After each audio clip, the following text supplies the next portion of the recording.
Ons gesels nou met Jack Miller van die Kaapse onafhanklikheidsparty, ook bekend as CapeXit. Nou dit is nou na aanleiding van 'n video wat ons gekry het op sy X-rekening, waar hy letterlik uit die Kaapse, kom ons noem dit stadsraad vergadering, is hy verwyder en hy sommer gevra om te gaan. Dis nou nadat hy nou 'n sensitiewe woord gebruik het, en ons gaan nou vir Jack self vra om te verduidelik, maar ek wil graag hê julle moet sien. Dit is die manier hoe dit gewerk word wanneer jy 'n sensitiewe woord sê, maar hulle mag wel kill the boer, kill the farmer sê. So, Jack, welkom hier by Boermedia. Baie dankie meneer Kurt, dit is 'n groot plesier om met jou te praat. Hierso speel die beeld nou van waar hulle jou uitdra. Ons wil eintlik vir jou vra, hoe dit gevoel, het jy gevoel soos 'n vliegtuig toe hulle jou nou daar uitdra? Ja, my vriende sê dat ek moet 'n bietjie meer braaivleis eet. Jy meen dat hulle jou nie kan optel nie, jy moet bietjie soos 'n boer daar in die Vrystaat lyk, dat hulle jou nie kan vat nie, hulle moet jou eerder stoot as wat hulle jou kan optel. Jack, vertel net gou vir ons kykers, wat het aanleiding gegee tot hierdie gebeurtenis in die stadsraad? Yeah, it's unbelievable, really. It's the fact that this happened just shows how detached from reality the EFF and the ANC are. And worse than that, how the DA could side with the EFF and the ANC to have me removed for simply stating the word economic migrant, when this is a basic fact. It is a well-known statistical fact that economic migrants have been coming from the Eastern Cape into the Western Cape for the last 20 years at massive, massive numbers. Now, let's just go through some of those numbers here. And the speech that I gave at the meeting was based on behalf of community members who were concerned that low-cost housing was being built in their area, and they wanted to make sure that those houses were going to go to local Cape Town citizens first and foremost.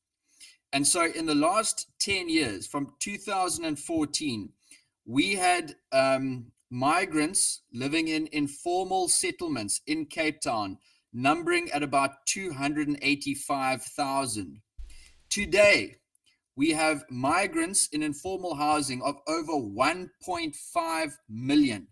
So we've had well over 1 million migrants coming into the Western Cape, and particularly Cape Town, in the last 10 years. We have unemployment at 20%, and we have unemployment in the Cape-colored communities, and particularly the Cape Flats, at 30%. If we cannot look after our own people first, we cannot afford to look after people from other provinces. And those were the facts that I was stating. The EFF and the ANC took offense to that, and the DA supported them and had me removed.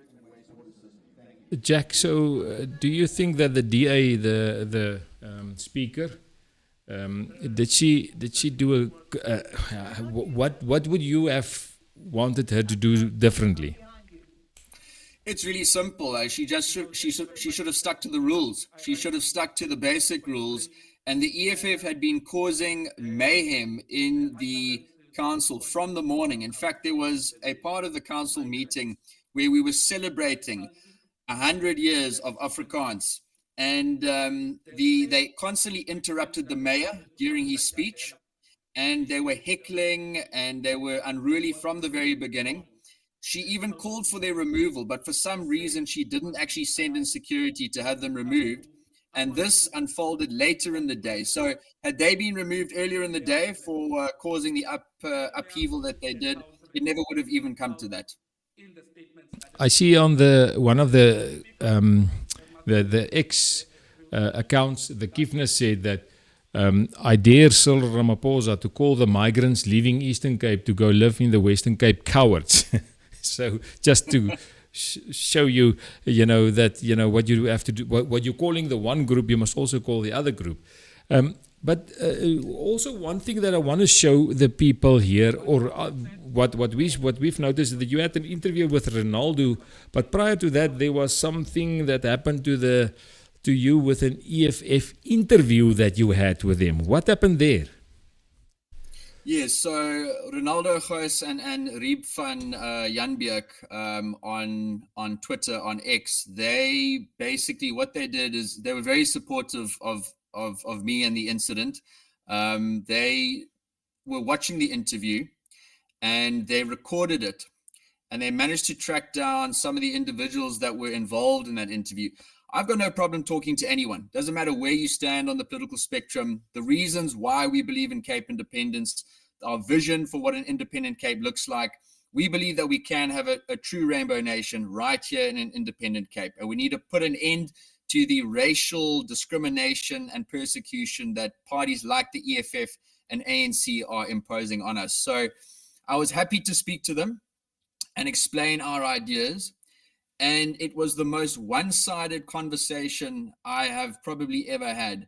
The interviewer allowed basically a number of people who I seem to be EFF supporters or ANC supporters, because they were repeating the same kind of racist arguments. But basically, there was no economic reasons given. There was no political reasons. They refused to discuss history that I was bringing up, talking about the Mfecane, talking about the arrival of the Portuguese in 1488 and Jan van Riebeeck in 1652, and then the elimination of the Khoi and the San in the Bantu migrations down into southern Africa. They would not engage with me on any of these factual discussions. And at one point, one of the individuals began threatening me with violence. And there were a number of threats that were made throughout that interview from various individuals. Being involved in politics, for me, it's water for ducks back. But this type of language was very offensive to a number of people who were listening to the interview. And some of them are even saying that it was a blatant case of hate speech. So what happened is Ronaldo, as well as some others there, they made contact with the LPC, the Legal Practice Council, and they, in fact, some of those people who were watching provided me with video evidence, or rather audio evidence, and some other information. And we have lodged an objection with the LPC, and the LPC is taking this very seriously, and they think that this matter could have serious consequences. So that's a unfolding story as we speak. So in the coming weeks, we'll be able to report back more. All right, so you are dealing with that guy. Wys dit nie net vir ons hoe hierdie ouens absolute en ek luister veral na Jesse Lee Peters. Jesse Lee Peters, if you listen to his interviews, it's like, he's trying to show the black people that there's a matter of black supremacy starting to happen in South Africa. So dit voel asof hulle kan sê wat hulle wil sê, en hulle gee nie om wat hulle sê nie. So we need to keep them what you call it, verantwoordelik. Yeah, accountable for that. Is that what you're doing? 100%. Yeah, no, we absolutely. We have to keep them accountable. And this type of language, unfortunately, if you just allow it to run rampant, then, as we spoke about before this, these EFF rallies, the types of things that they say are just so inflammatory and so violent. We saw it perfectly when Donald Trump said, "Dim the lights." The whole world saw what we've been seeing for 20, 30 years. So I agree 100%. Exactly. I want to play in a short video, just a few clips out of this one. And this is just to show the people that these EFF people, they are actually, we see the communist, what you call it, flavor coming through. They even congratulating Karl Marx, the big communist, about, on his birthday, which was the 5th of May. So they did that, and then they also say they are not racist, but all animals are equal, but some animals are more equal. We know that quote. But what I want to say is, he's here saying he does not have a problem with white people. Just a little bit harder. Just put a little bit harder. It's a non-racist organization. Hulle is 'n non-racist organization. We don't say we are non-racial. Daar's 'n verskil glo tussen The question of race. The people that we advance the discourse of are black people. But it does not mean that we hate white people. We have no business in hating white people. What we want is for white people to understand that we are equal to them and they are equal to us. No one is better or greater than the Hoor jy, other. daar kom die No one is more narratiewe terug. important than the other. Dis So the white wat ek nou graag wil wys is net aan die einde van hierdie onderhoud. Vat hom net vir ons daar na die einde van die onderhoud toe waar Jordan Peterson praat. En Jordan ek moet eintlik net gou vir hulle Karl Marx ook wys, want Karl Marx en hulle in die EFF is op hierdie stadium die Iwe Karl Neos, wil dit vir my deurlyk. Maar 'n belangrike punt wat ek hier wil deurbring is jy hom nog bietjie terugvat. As jy hom nog bietjie kan terugvat daar waar Jordan Peterson begin praat. Ja. So Jordan Peterson begin hierso praat.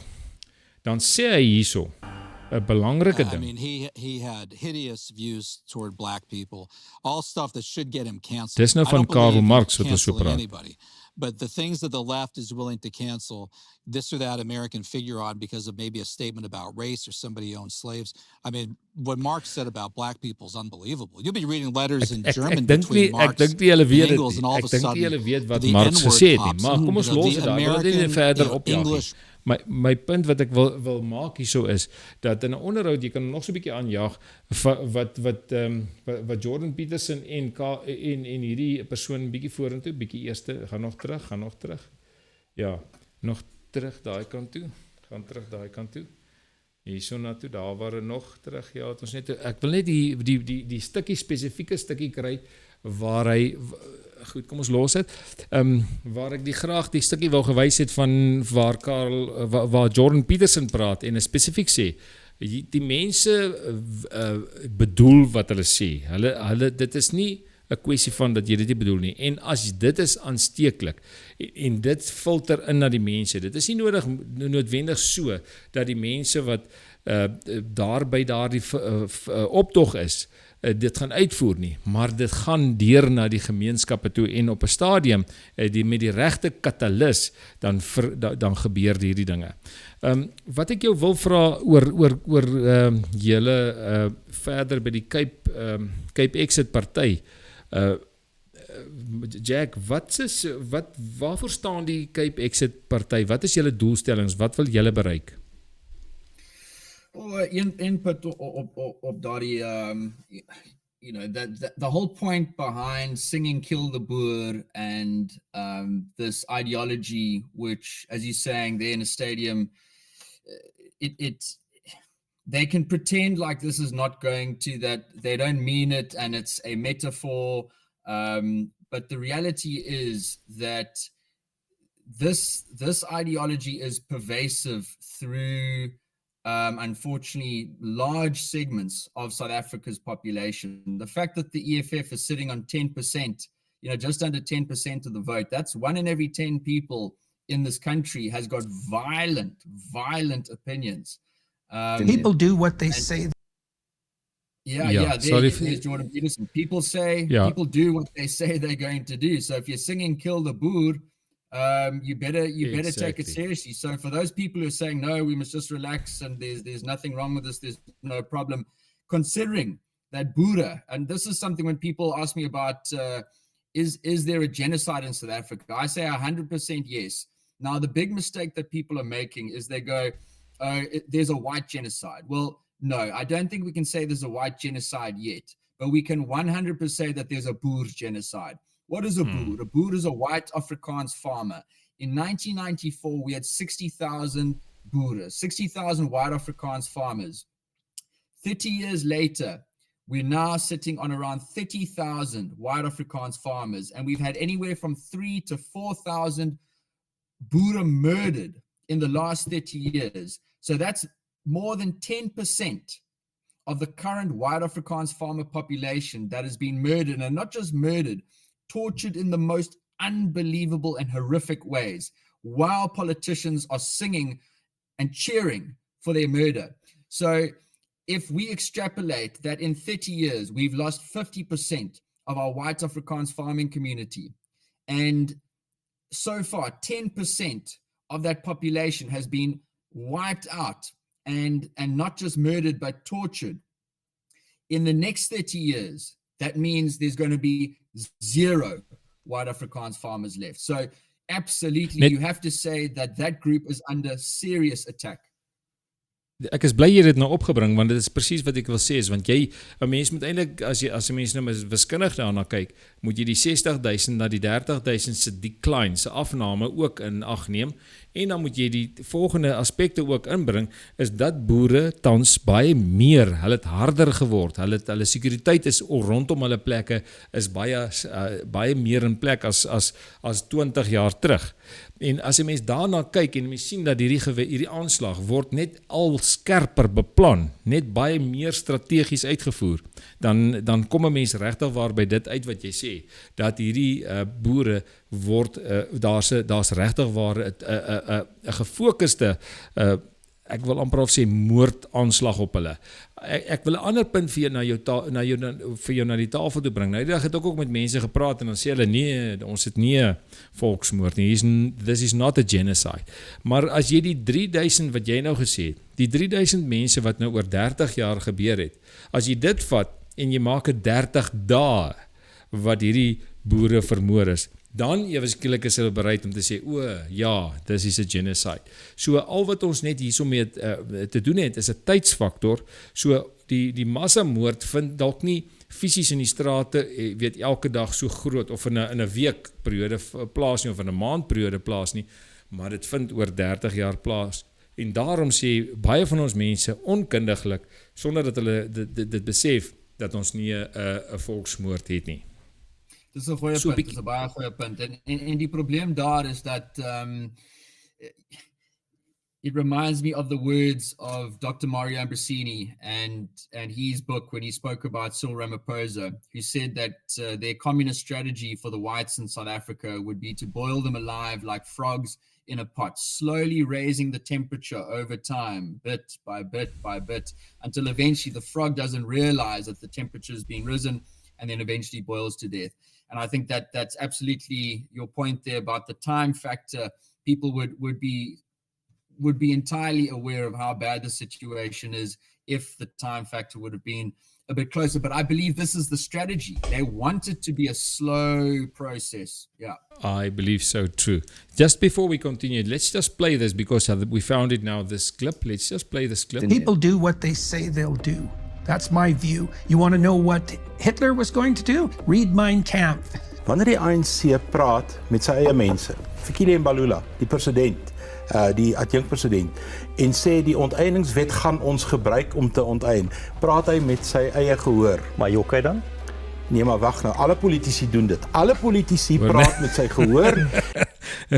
Jack, wat is so, Theo Venter het nou so pas gesê, jy's ook 'n politici, jy jok ook. Nee.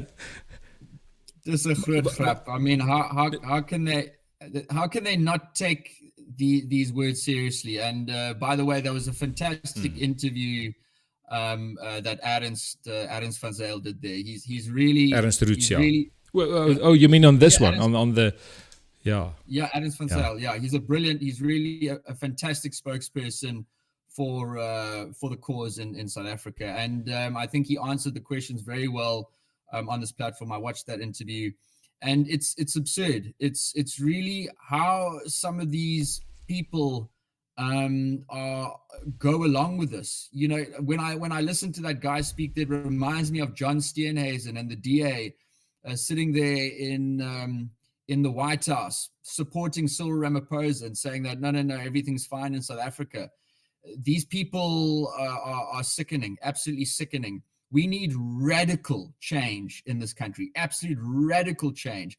We're proposing CapeXit, Cape Independence, Kaapse onafhanklikheid, but you know there are other solutions.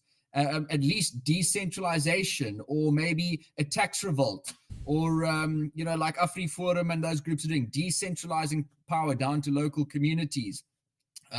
Getting involved in neighborhood watches and private security. There's a lot of things that we can and should be doing, and people like this are a absolute problem.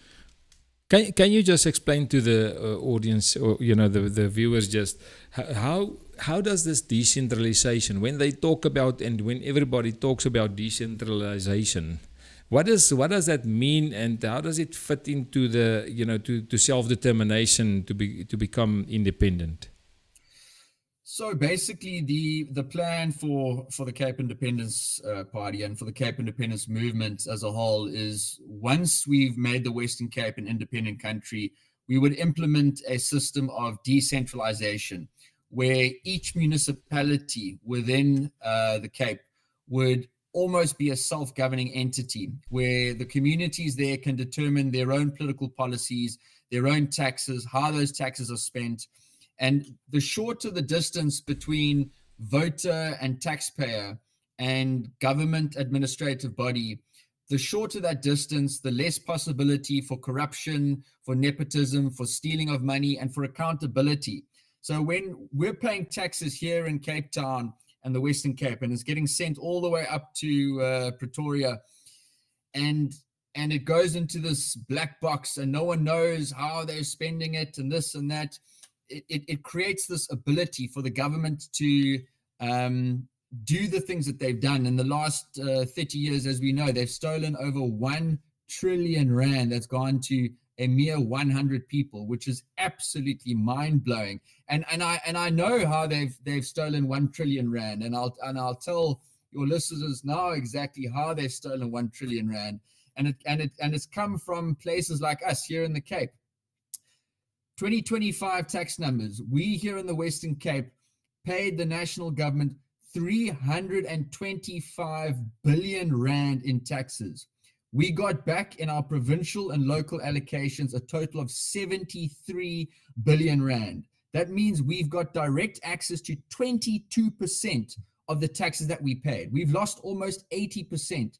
If we were an independent country, we could cut our taxes in half and still have double the amount of money for schools, hospitals, policing, infrastructure.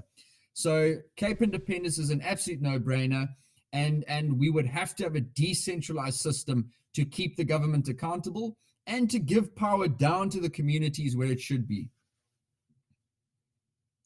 Jack, just another question on that matter is, if we talk to our Afrikaner folk people, we always, you'll hear that the people are very pro self-determination, but there's a different aspect to this, cultural self-determination. How will us as an Afrikaner Boer group, how will we fit into CapeXit when you have achieved your Cape independence?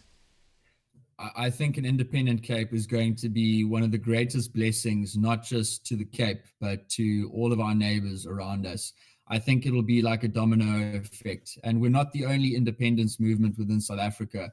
The Zulus have got a very strong movement for self-beschikking, and we've got Tswanas up in the north who also, they're not happy that their standard of living is lower in South Africa than it is in Botswana. So there's a movement to have Tswanas join up with Botswana.